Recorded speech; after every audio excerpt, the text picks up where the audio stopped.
श्रीमद् भगवद गीता 13वां अध्याय, संपूर्ण अनुवाद हिंदी में।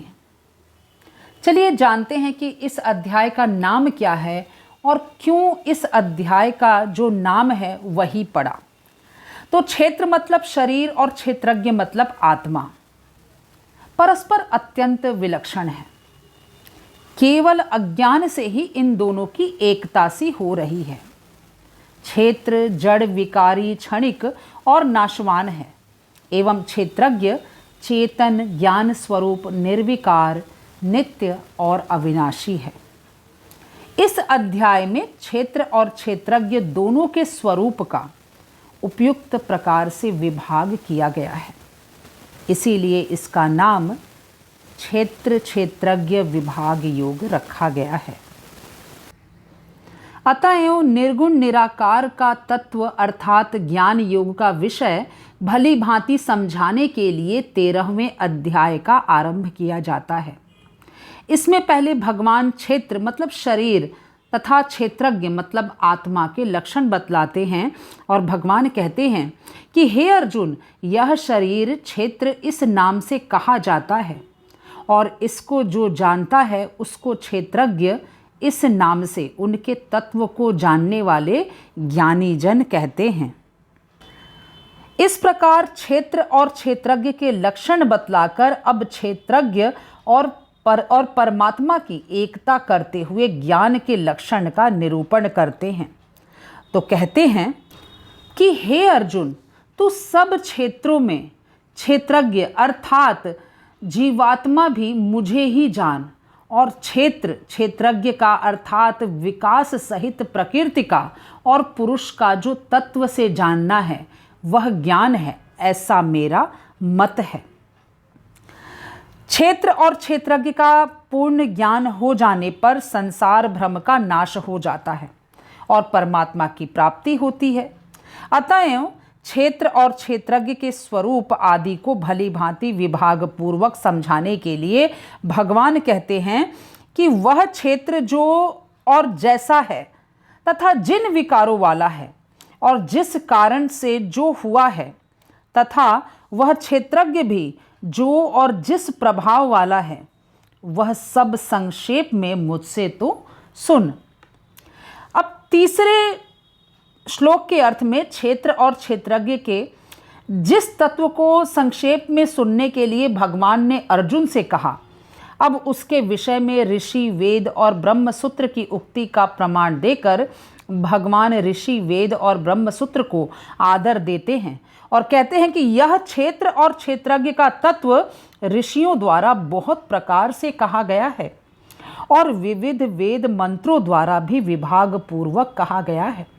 तथा भली भांति निश्चय किए हुए युक्ति युक्त ब्रह्म सूत्र के पदों द्वारा भी कहा गया है।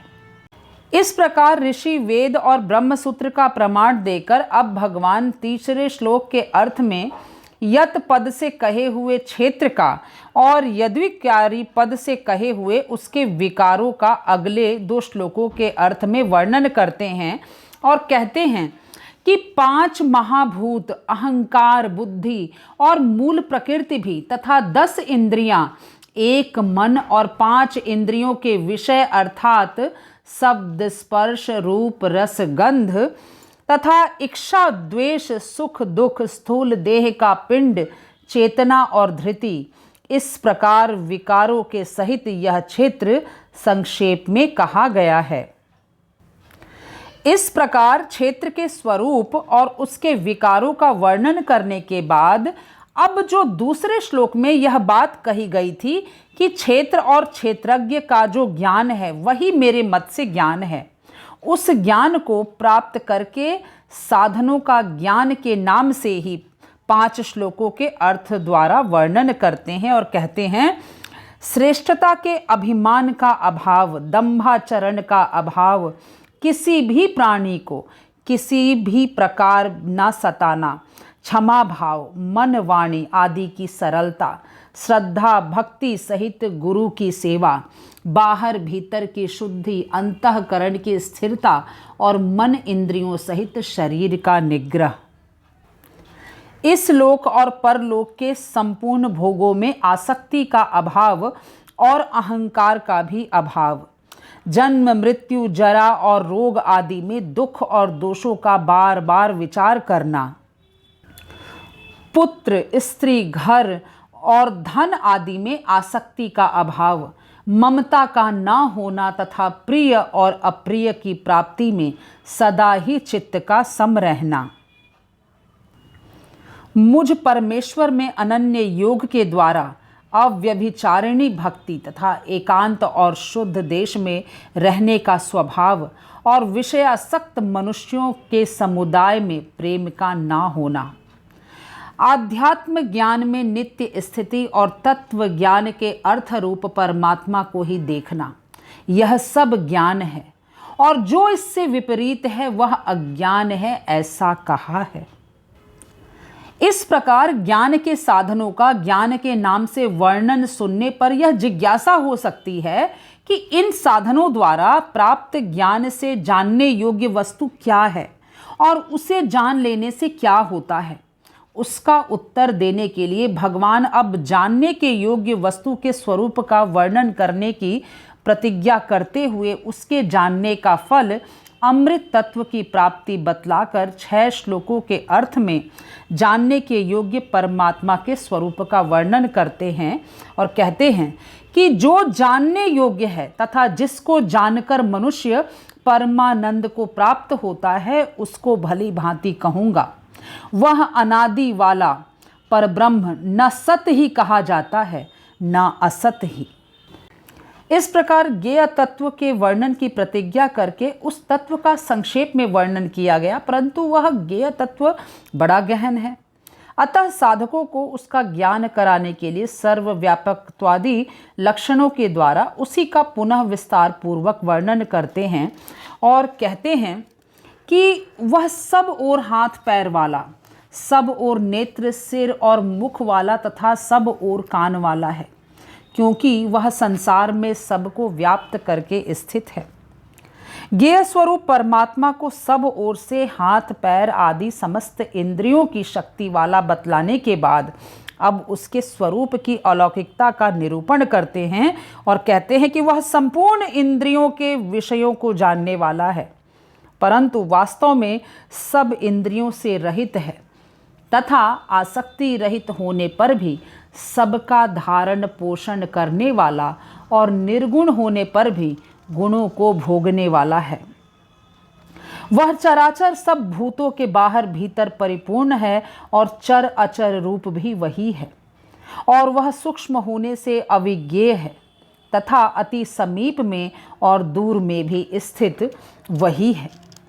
वह परमात्मा विभाग रहित एक रूप से आकाश के सदृश परिपूर्ण होने पर भी चराचर संपूर्ण भूतों में विभक्त सा स्थित प्रतीत होता है तथा वह जानने योग्य परमात्मा विष्णु रूप से भूतों को धारण पोषण करने वाला और रुद्र रूप से संहार करने वाला तथा ब्रह्मा रूप से सबको उत्पन्न करने वाला है। वह परब्रह्म ज्योतियों का भी ज्योति एवं माया से अत्यंत परे कहा जाता है। वह परमात्मा बोध स्वरूप जानने के योग्य एवं तत्व ज्ञान से प्राप्त करने योग्य है और सबके हृदय में विशेष रूप से स्थित है। इस प्रकार ज्ञेय ज्ञान और ज्ञेय के स्वरूप का संक्षेप में वर्णन करके अब इस प्रकरण को जानने का फल बतलाते हैं और कहते हैं कि इस प्रकार क्षेत्र और ज्ञान तथा जानने योग्य परमात्मा का स्वरूप संक्षेप में कहा गया। मेरा भक्त इसको तत्व से जानकर मेरे स्वरूप को प्राप्त होता है। पहले प्रकृति पुरुष की अनादिता का प्रतिपादन करते हुए समस्त गुण और विकारों को प्रकृतिजन्य भगवान बतलाते हैं और कहते हैं कि प्रकृति और पुरुष इन दोनों को ही तू अनादि जान और राग द्वेषादि विकारों को तथा त्रिगुणात्मक संपूर्ण पदार्थों को भी प्रकृति से ही उत्पन्न जान। तीसरे श्लोक के अर्थ में जिससे जो उत्पन्न हुआ है यह बात सुनने के लिए कहा गया था, उसका वर्णन पूर्व श्लोक के अर्थ में उत्तरार्ध में कुछ किया गया। अब उसी की कुछ बात इस श्लोक के अर्थ में पूर्वार्ध में कहते हुए इसके उत्तरार्ध में और 21वें श्लोक के अर्थ में प्रकृति में स्थित पुरुष के स्वरूप का वर्णन किया जाता है। तो कहते हैं कि कार्य और कारण को उत्पन्न करने में हेतु प्रकृति कही जाती है और जीवात्मा सुख दुखों के भोगतेपन में अर्थात भोगने में हेतु कहा जाता है। प्रकृति में स्थित ही पुरुष प्रकृति से उत्पन्न त्रिगुणात्मक पदार्थों को भोगता है और इन गुणों का संग ही इस जीवात्मा के अच्छी बुरी योनियों में जन्म लेने का कारण है। इस प्रकार प्रकृतिस्थ पुरुष के स्वरूप का वर्णन करने के बाद अब जीवात्मा और परमात्मा की एकता करते हुए आत्मा के गुणातीत स्वरूप का वर्णन करते हैं और कहते हैं कि इस देह में स्थित यह आत्मा वास्तव में परमात्मा ही है। वही साक्षी होने से उपद्रष्टा और यथार्थ सम्मति देने वाला होने से अनुमंता, सबका धारण पोषण करने वाला होने से भरता, जीवन रूप से भोक्ता, ब्रह्मा आदि का भी स्वामी होने से महेश्वर और शुद्ध सच्चिदानंद घन होने से परमात्मा, ऐसा कहा गया है। इस प्रकार गुणों के सहित प्रकृति के और पुरुष के स्वरूप का वर्णन करने के बाद अब उसको यथार्थ जानने का फल बतलाते हैं और कहते हैं कि इस प्रकार पुरुष को और गुणों के सहित प्रकृति को जो मनुष्य तत्व से जान लेता है वह सब प्रकार से कर्तव्य कर्म करता हुआ फिर नहीं जन्मता। और इस प्रकार गुणों के सहित प्रकृति और पुरुष के ज्ञान का महत्व सुनकर यह इच्छा हो सकती है कि ऐसा ज्ञान कैसे होता है। इसीलिए अब 2 श्लोकों के अर्थ द्वारा भिन्न भिन्न अधिकारियों के लिए तत्व ज्ञान के भिन्न भिन्न साधनों का प्रतिपादन करते हैं और कहते हैं कि उस परमात्मा को कितने ही मनुष्य तो शुद्ध हुई सूक्ष्म बुद्धि से ध्यान के द्वारा हृदय में देखते हैं, अन्य कितने ही ज्ञान योग के द्वारा और दूसरे कितने ही कर्म योग के द्वारा देखते हैं अर्थात प्राप्त करते हैं। परंतु इनसे दूसरे अर्थात जो मंद बुद्धि वाले पुरुष हैं वे इस प्रकार ना जानते हुए दूसरों से अर्थात तत्व के जानने वाले पुरुषों से सुनकर ही तदनुसार वैसे ही उपासना करते हैं और वे श्रवण परायण पुरुष भी मृत्यु रूप संसार सागर से निस्संदेह तर जाते हैं। अब इस प्रकार परमात्मा संबंधी तत्व ज्ञान के भिन्न भिन्न साधनों का प्रतिपादन करके अब तीसरे श्लोक के अर्थ में जो यादृक पद से क्षेत्र के स्वभाव को सुनने के लिए कहा गया था उसके अनुसार भगवान 2 श्लोकों के अर्थ द्वारा उस क्षेत्र को उत्पत्ति विनाशशील बतलाकर उसके स्वभाव का वर्णन करते हुए आत्मा के यथार्थ तत्व को जानने वाले की प्रशंसा करते हैं और कहते हैं कि हे अर्जुन, जितने भी स्थावर जंगम प्राणी उत्पन्न होते हैं उन सबको तू क्षेत्र और क्षेत्रज्ञ के संयोग से ही उत्पन्न जान। जो पुरुष नष्ट होते हुए सब चराचर भूतों में परमेश्वर को नाश रहित और समभाव से स्थित देखता है वही यथार्थ देखता है। अब उपयुक्त श्लोक में यह कहा गया कि उस परमेश्वर को जो सब भूतों में नाश रहित और समभाव से स्थित देखता है वही ठीक देखता है। इस कथन की सार्थकता दिखलाते हुए उसका फल परम गति की प्राप्ति बतलाते हैं और कहते हैं क्योंकि जो पुरुष सब में समभाव से स्थित परमेश्वर को समान देखता हुआ अपने द्वारा अपने को नष्ट नहीं करता, इससे वह परम गति को प्राप्त होता है। इस प्रकार नित्य विज्ञानानंद घन आत्म तत्व को सर्वत्र समभाव से देखने का महत्व और फल बतलाकर अब अगले श्लोक के अर्थ में उसे अकर्ता देखने वाले की महिमा कहते हैं और कहते हैं भगवान कि और जो पुरुष संपूर्ण कर्मों को सब प्रकार से प्रकृति के द्वारा ही किए जाते हुए देखता है और आत्मा को अकर्ता देखता है वही यथार्थ देखता है। इस प्रकार आत्मा को अकर्ता समझने की महिमा बतलाकर अब उसके एकत्व दर्शन का फल बतलाते हैं और कहते हैं कि जिस क्षण यह पुरुष भूतों के पृथक पृथक भाव को एक परमात्मा में ही स्थित तथा उस परमात्मा से ही संपूर्ण भूतों का विस्तार देखता है, उसी क्षण वह सच्चिदानंद घन ब्रह्म को प्राप्त हो जाता है। इस प्रकार आत्मा को सब प्राणियों में समभाव से स्थित निर्विकार और अकर्ता बतलाया जाने पर यह शंका होती है कि समस्त शरीरों में रहता हुआ भी आत्मा उनके दोषों से निर्लिप्त और अकर्ता कैसे रह सकता है। इस शंका का निवारण करने के लिए अब भगवान तीसरे श्लोक में जो यत प्रभावश्च पद से क्षेत्रज्ञ का प्रभाव सुनने का संकेत किया गया था, उसके अनुसार 3 श्लोकों के अर्थ द्वारा आत्मा के प्रभाव का वर्णन करते हैं और कहते हैं कि हे अर्जुन, अनादि होने से और निर्गुण होने से यह अविनाशी परमात्मा शरीर में स्थित होने पर भी वास्तव में ना तो कुछ करता है और ना ही लिप्त होता है। अब शरीर में स्थित होने पर भी आत्मा क्यों नहीं लिप्त होता? इस पर कहते हैं कि जिस प्रकार सर्वत्र व्याप्त आकाश सूक्ष्म होने के कारण लिप्त नहीं होता, वैसे ही देह में सर्वत्र स्थित आत्मा निर्गुण होने के कारण देह के गुणों से लिप्त नहीं होता। शरीर में स्थित होने पर भी आत्मा कर्ता क्यों नहीं है?